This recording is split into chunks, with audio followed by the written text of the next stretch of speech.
Now, it is not the end of the fight. Those are the words of the leading pro-democracy activist Joshua Wong, who has just been sentenced to jail along with two fellow activists in Hong Kong.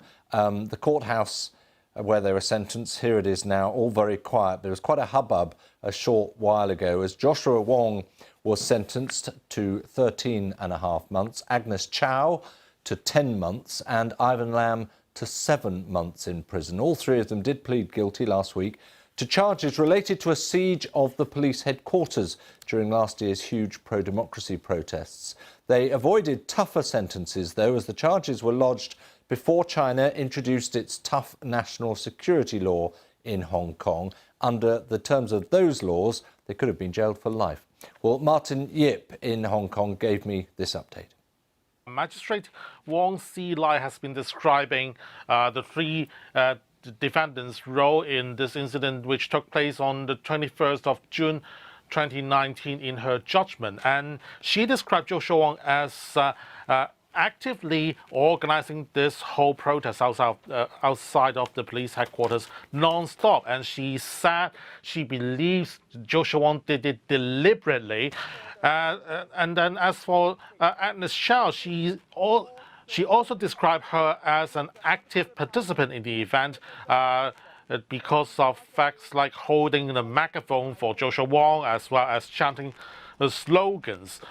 It's somehow an irony if you recall what happened last year. Many people called this protest since the beginning of last June as protest with no main stage, so to speak, which means it's almost a leaderless campaign. Yet today, this beside of the fact that the three of them pleaded guilty to the charges, the magistrate also found them organizing the protest, which some protesters might not agree. But anyway, that's the verdict that we have from the court. So if they would have done it any time after the 30th of June this year, the reason for me to repeat this date is the very day where Beijing's parliament, the Chinese parliament, has passed this piece of Hong Kong national security law and proclaimed it in Hong Kong, which took into effect immediately.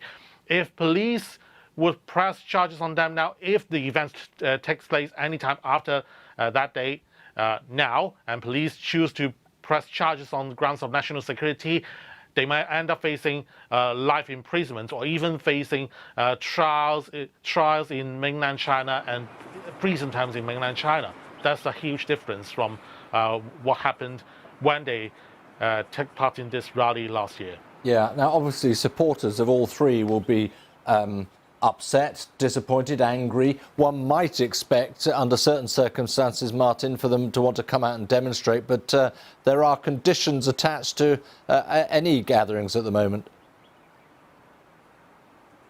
Exactly. There are reports of around 100 people outside of the courthouse building showing their support to the three of them, but yet the COVID-19 measures, coronavirus measures, has just been reset at midnight this morning. We are now back to the stage where any gathering of more than two people will be seen as illegal. So anyone who wants to come out to show their support would really have to think twice, especially when there are multiple reports emerging at the very same time that the government is about to announce the increase of fine on these COVID-19 preventive measures, almost like tripling the amount of fine that could have drawn from these charges. So it could be quite a